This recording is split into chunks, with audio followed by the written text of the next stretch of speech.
함께 나눌 말씀은요. 창세기 13장 14절에서 18절까지 말씀입니다. 롯이 아브라함을 떠난 후에 여호와께서 아브라함에게 이르시되 너는 눈을 들어 너 있는 곳에서 북쪽과 남쪽 그리고 동쪽과 서쪽을 바라보라. 보이는 땅을 내가 너와 내 자손에게 주리니 영원히 이르리라. 내가 내 자손이 땅의 티끌 같게 하리니 사람이 땅의 티끌을 능히 셀 수 없을진데 내 자녀도 세리라. 너는 일어나 그 땅을 종과 행으로 두루 다니어 보라. 내가 그것을 내게 주리라.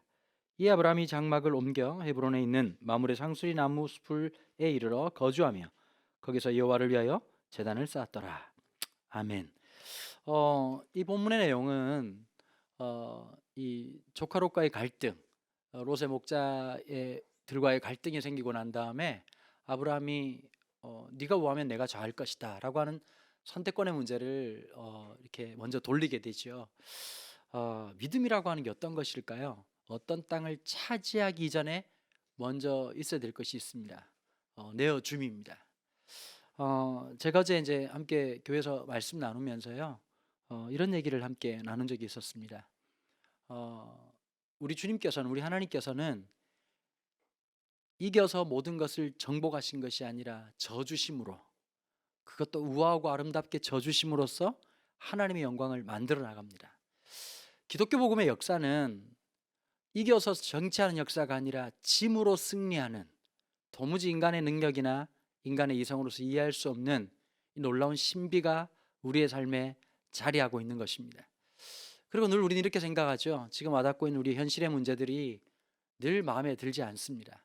늘 우리의 삶에 문제가 되고 어려움이 되고, 왜 우리가 이런 일들을 맞아야 되는지 참 어렵고 힘들 때가 참 많이 있습니다. 월터 윙크라고 하는 아주 유명한 그 신약자가 있으신데요. 이분이 썼던 책 중에서 굉장히 유명한 책이 사탄의 체제와 예수의 비폭력이라는 책이 있습니다. 이 책에 보면 이런 내용들이 기록되어져 있거든요. 베델에서 만난 하나님은 내가 원하지 않는 곳 가장 까다로운 사람 안에서 존재하신다. 하나님의 영광이라고 하는 게 내가 기대하고 내가 원하는 자리가 아니라, 아마 우리가 어쩌면 우리 일상에 흔하게 났던 많은 일들이 이게 참 우리에게 축복이었다는 것을 새삼 깨닫지 않습니까? 함께 모여서 우리가 함께 예배하고 너무 익숙하고 너무 우리에게 당연했던 시간들이 이게 당연한 게 아니라 엄청난 하나님의 축복이었다는 것을 한 2주 동안, 지난 시간 동안 우리의 온몸으로 느끼고 살아왔습니다. 불편하죠. 짜증도 나실 겁니다. 아마 많은 분들 중에서 며칠째 지금 집 밖을 못 나가시는 분들도 계시고요. 대구 경북에 계신 분들 참 많이 힘들고 어려운 줄로 압니다. 뭐 부산도 마찬가지고 전국 곳곳에 어려움을 당하는 수많은 분들이 답답하기도 하고 두렵기도 하고 너무 짜증나기도 하고, 그러면서 우리 마음속에 이런 것 같아요. 이게 언제쯤 끝날까? 심리학적 용어를 쓰자면 터널 뷰라고 하는 단어를 쓸 수가 있는데요. 이게 언제 정도 끝날지에 대한 이 막막함, 두려움들이 우리의 마음을 굉장히 짓누르고 있습니다. 우린 지금 원하지 않는 시간을 우리가 함께 살아가고 있습니다. 우리의 계획대로라면 여기 있으면 안 되죠. 아마 많은 계획 속에서 아마 외국에 나갈 분들 계셨을 테고, 여러분들 계획대로 한다면 이런 일 저런 일 지금 굉장히 바쁘게 진행하고 있어야 될 텐데, 우리는 지금 전혀 계획하지 않은 시간을 살아갑니다. 우리의 시간들이 아니라 하나님의 절대적 시간 앞에서 우리가 모든 것을 멈춰야 되는 시간들입니다. 이 시간 안에서 우리는 또 한 번 하나님의 모습을, 하나님의 임재를, 하나님의 영광을 함께 깨닫게 되는 것입니다. 참 놀랍게도 승리할 때 주어지는 기쁨도 굉장히 큰 것이지만, 아브라함은 조카 롯에게 선택권을 맡깁니다. 쉽지 않은 일입니다. 세상의 법칙이나 세상의 관성으로 볼 때는 아주 어렵고 힘든 일이지만, 그것을 거슬러 올라가는 아브라함의 삶, 무엇이 가능하겠을까요? 하나님으로 채워질 때입니다. 여러분, 우리 인생 속에서 하나님이 지금 잠시 우리를 멈춰 놓았다는 생각을 지울 수가 없습니다. 하나님으로 채워져야 우리에게 주어진 수많은 시간들을 믿음으로 다시 걸어갈 수 있기 때문입니다. 우리가 원했던 방향이 아니라 하나님이 원했던 방향으로, 우리가 생각했던 시간들이 아니라 하나님이 원하시는 시간에 대한 믿음의 반응으로 살아가기를 하나님이 원하시는 것이지요. 그래서 사실은 우리가 이 어려움과 고난 속에서 우리는 명확하게 하나님의 영광, 하나님의 임재를 또 한번 만나게 되는 것입니다. 아브라함이 하나님을 경험했던 것은 단순하게 조카 롯에게 모든 것을 맡겼을 때가 아니었습니다. 롯을 떠나보냅니다. 그리고 롯은 떠나갑니다. 그리고 난 다음 오늘 본문에 있는 것처럼 롯이 아브람을 떠난 후에 하나님은 나타나셨습니다. 어쩌면 되게 후회가 됐을 것 같아요. 눈을 들어본즉 훨씬 더 좋았던 땅, 소돔과 고모라 땅을 선택하게 됩니다. 그 땅은 이렇게 성경은 표현하고 있지요. 그때가 하나님이 심판하시기 전이었으므로 에덴 동산과 같았다, 이렇게 표현하고 있습니다. 여러분, 너무 좋은 곳 가고 싶지 않았을까요? 아브라함인들 그것을 내려놓는다는 게 쉽지 않았을 것 같습니다. 그러나 하나님은 그 모든 것을 내려놓은 후에 하나님의 역사를, 하나님의 약속을, 하나님의 엄청난 축복을 아브라함에게 하고 있다는 것을 오늘 본문을 통해서 만나게 됩니다. 믿음의 조상도 힘들 때 있습니다.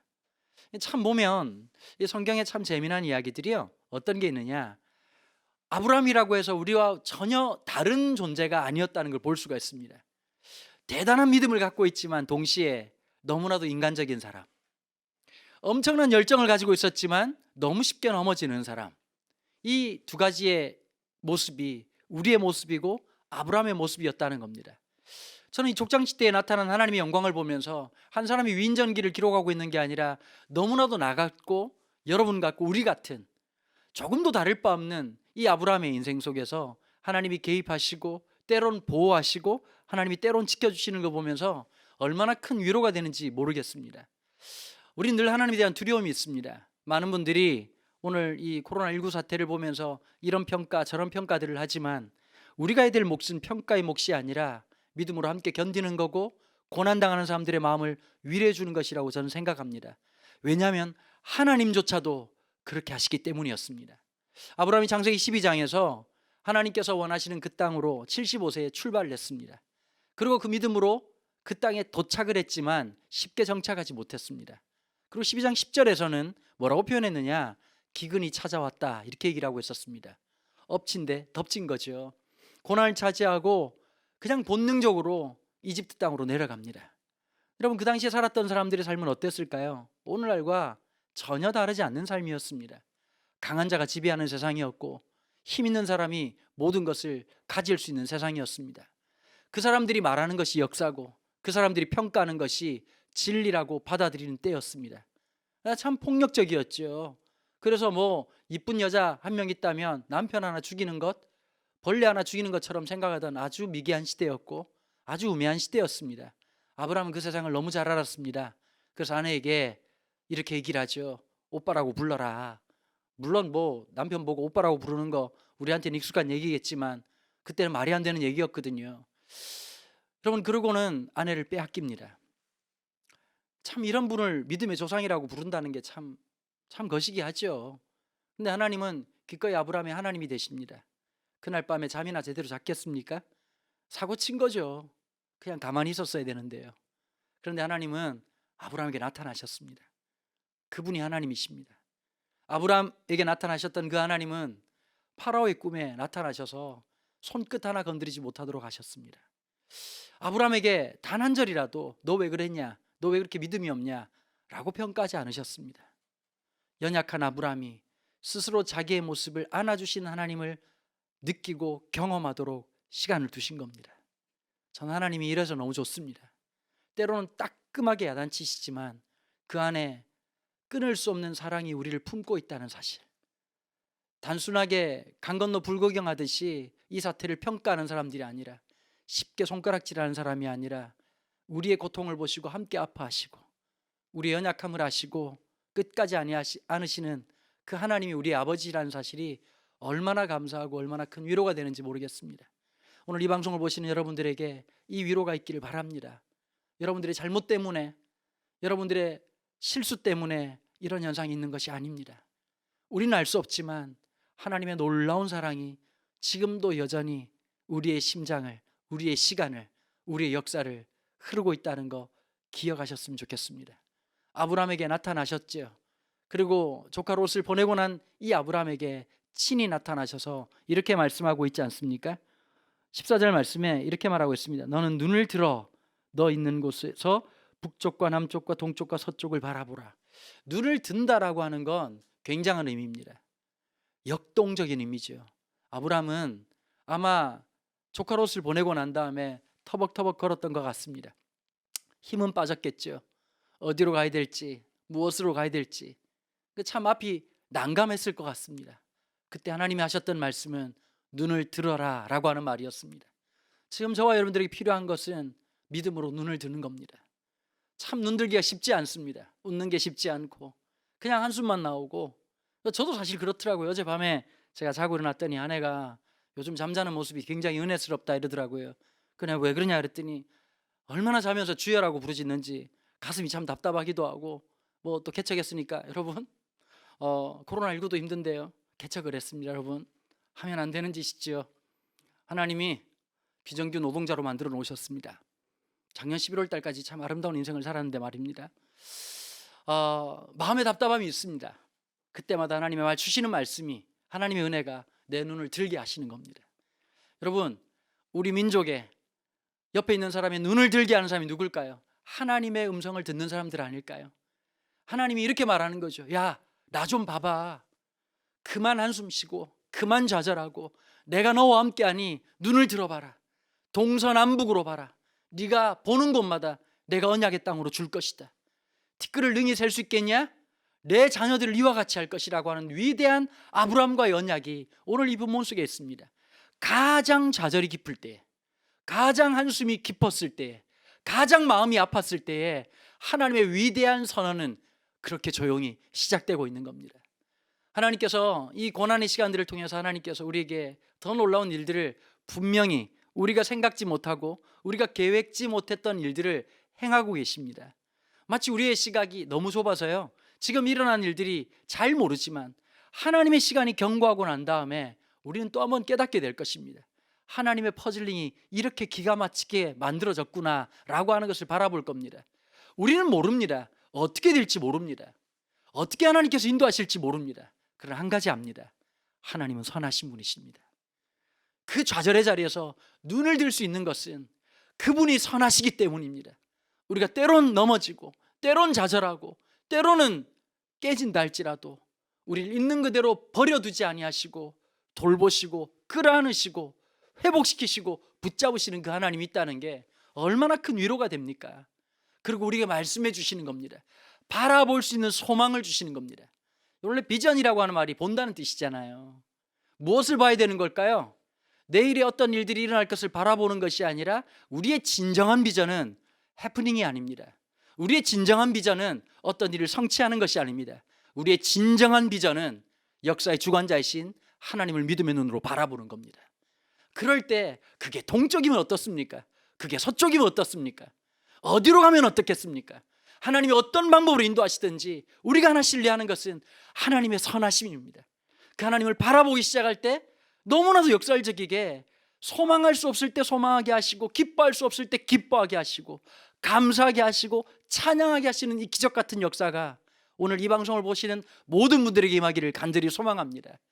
여러 가지 방법들로 하나님께서 예배의 모습을 바꾸어 놓습니다. 우리는 그동안 길들여졌던 그것이 예배라 생각했는데 또 다른 형태로 우리의 일상을 예배의 장으로 만들어 놓으십니다.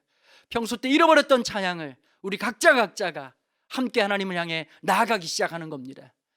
그래서 저는 진짜 간절히 원하는 것은 우리가 살아가는 일상의 자리 속에서 우리가 하나님을 바라보게 되는, 눈을 들어 하나님을 바라보게 되는 놀라운 역사가 있기를 축복합니다.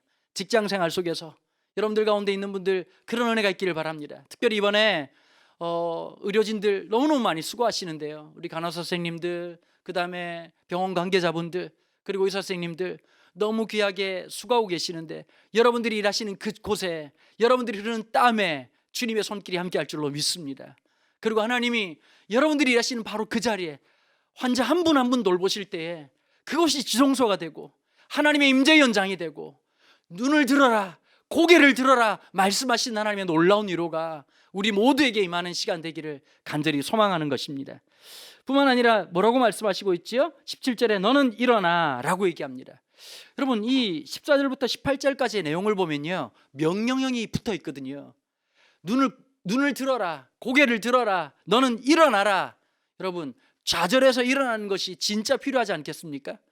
또 이런 일이 있는가? 여러분, 늘 우리가 한숨 쉬고 살았습니다. 오늘 확진자가 얼마나 있었대? 처음에 여러분 그 문자 올 때마다 깜짝깜짝 놀라지 않으셨습니까? 그걸 보면서 마음이 암담한 거죠. 언제쯤 좋아질 것인가. 늘 마음속에 있을 때 우리가 먼저 위로를 전하고 우리가 먼저 평안을 전하는 하나님의 사람들로 살아가야 되지 않을까라는 생각을 하게 됩니다. 너무 두려워하지 마십시오.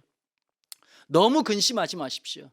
지금 우리에게 필요한 것이 한 가지가 있는데요, 경계는 늦추지 않지만 공포는 누그러뜨릴 수 있는 믿음을 가지고 있어야 됩니다. 경계심은 있어야 돼. 손을 깨끗하게 씻는 거 중요합니다. 마스크 쓰는 거 중요합니다. 하지만 터무니없이 공포심에 늘 두려워하고 염려하고 걱정하고 낙담하지 말아야 될 것은 이 상황 속에서도 씻은 거룩한 손으로, 깨끗한 손으로 믿음을 살아가는 게 하나님이 원하시는 삶이기 때문입니다. 일어나야 합니다. 그리고 우리에게, 사람들에게 위로를 전달하고 나누어 줘야 되는 겁니다. 여러분, 좌절이 깊은 그 자리에 하나님이 임재하십니다. 하나님의 역사가 어디에 있을까요? 성령님은 어디에 임하시는 걸까요? 가장 낮은 자리입니다. 가장 우리의 마음이 낮아진 그 자리에 주님이 함께 이곳에 오셔서 이곳을 통치하시고 다스리시는 놀라운 기적의 역사가 저는 있을 거라고 분명히 믿습니다. 우리의 깨진 심령을 하나님 예배로 받으실 겁니다. 이 한국교회를 향한 마음들, 우리나라를 바라보는 그 마음들, 이 역사 현실 앞에서 두려워 떠는 사람들을 향해서 우리는 삶의 각자의 처소에서 기도하기 시작할 겁니다. 무너졌던 기도의 장막들이, 기도의 재단들이 회복되어지고, 또 한 번 하나님 앞에 기도하기 시작할 때 우리는 기도를 들으시는 전능하신 하나님, 우리의 작은 믿음 하나를 통해서 그게 1분이 됐던 10분이 됐던 기도하기 시작할 때에 움직이시고 역사하신 하나님의 전능하심을 저도 만나게 될 거고 여러분들도 만나게 될 것입니다. 기도하십시오. 그리고 하나님의 음성에 귀를 기울이십시오. 그때 하나님은 놀라운 기대를 일으키시고 기적을 일으키실 거라고 저는 확신합니다. 아브라함은 그것을 붙들었습니다. 사람의 소리가 아니라, 세상의 소리가 아니라, 마음의 소리가 아니라 하나님의 음성에 귀를 기울이고 하나님의 음성에 반응하는 믿음의 조상다움을 살아내기 시작했다는 겁니다.